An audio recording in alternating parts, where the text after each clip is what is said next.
Hi friends, எல்லோரும் எப்படி இருக்கீங்க? நம்ம இன்றைக்கி வெஜ் மோமோஸ் தான் பண்ண போகிறோம். அது எப்படி பண்ணலான்னு பார்க்கலாம் வாங்க. அதுக்கு நான் வந்து மைதா மாவும் கோதுமை மாவும் எடுத்து நான் வந்து பிசைஞ்சு எடுத்து வச்சுருக்கேன். வெங்காயத்தையும் கட் பண்ணி அதை தனியாக எடுத்து வச்சாச்சு. வெஜிடபிள்ஸ்லாம் வந்து சாப் பண்ணி எடுத்தாச்சு. பீன்ஸ் மட்டும் நான் கட் பண்ணி எடுத்து வச்சுருக்கேன். ஒரு பேனில் நம்ம எண்ணெய் ஊற்றி வெங்காயம் போட்டு நல்லா வதக்கி விட்டுக்கலாம். வெங்காயம் நல்லா வதங்கி வந்ததுக்கப்புறமா நம்ம வந்து ஒரு வெஜிடபிள்ஸாக இது கூட சேர்த்து ஆட் பண்ணி நம்ம வந்து வதக்கி விட்டுக்கலாம். உப்பு சேர்த்துட்டு நல்லா வதங்கி வந்துடட்டும். வதங்கி வந்ததுக்கப்புறமா நம்ம வந்து சோயா சாஸ் சேர்த்துக்கலாம். Tomato sauce, red chilli sauce இது 3 தான் நான் சேர்த்துருக்கேன். ஸ்பைசஸாக வேணும் அப்படின்னு சொன்னாக்க நம்ம வந்து மசாலா ஐட்டம் சேர்த்துக்கலாம். சிக்கன் மசாலா அந்த மாதிரி ஏதாவது மசாலா ஐட்டம் சேர்த்துக்கலாம். இப்போ வந்து நம்ம வந்து வதக்கி எடுத்து வச்சாச்சு. இந்த மாவு நம்ம உருட்டி வச்சுருந்த மாவை வந்து தேய்ச்சி அது கூட நம்ம வந்து வெஜிடபிள்ஸ் வந்து கொஞ்சம் கொஞ்சமாக வந்து நம்ம எடுத்து வச்சுக்கலாம்.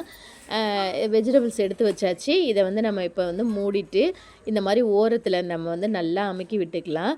இந்த மாதிரி நம்ம ஓரத்தில் நல்லா இந்த மாதிரி அமுக்கி விட்டோன்னா அது வந்து நம்மளுக்கு பிரிஞ்சு வராது. அதுக்காக தான் இந்த மாதிரி நம்ம அழுத்தி விட்டுக்கிறது. இதை வந்து நம்ம வந்து ஹெல்த்தியாக இருக்கணுங்கிறதுக்காக நம்ம வந்து வாழை இலையில் வந்து வச்சு நம்ம வந்து செய்ய போகிறோம். இந்த மாதிரி நீங்களும் ட்ரை பண்ணி பாருங்கள் ஒரு டைம்.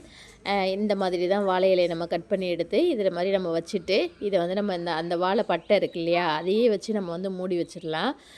ஆயில் ஐட்டம்ஸ் பசங்களுக்கு கொடுக்கறத விட இந்த மாதிரிலாம் கொடுத்தோம்னா பிள்ளைங்களுக்கு வந்து ரொம்பவும் பிடிக்கும், ஹெல்த்தியாகவும் இருக்கும். நம்ம வந்து இப்போ வேக வச்சாச்சு. வேப்பையும் வெந்துருச்சு. வெந்ததை வந்து நம்ம ஒன்று ஒன்றா எடுத்து பார்க்கலாம். இந்த உங்களுக்கு ரொம்ப பிடிக்கும்னு நினைக்கிறேன் ஃப்ரெண்ட்ஸ். இது மாதிரி வந்து நீங்களும் ட்ரை பண்ணி பாருங்கள்.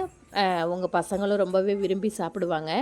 இதுக்கு வந்து நான் வந்து சைட் டிஷ்ஷாக வந்து டொமேட்டோ சாஸும் மோமோஸ் சட்னியும் தான் பண்ணியிருக்கேன். எங்கள் பசங்களுக்கு இது ரொம்ப பிடிக்கும். உங்கள் பசங்களுக்கு எப்படின்னு நீங்கள் செஞ்சு பார்த்துட்டு கமெண்ட்டில் சொல்லுங்கள். ஓகே ஃப்ரெண்ட்ஸ், லைக் பண்ணுங்கள், ஷேர் பண்ணுங்கள், கமெண்ட் பண்ணுங்கள்.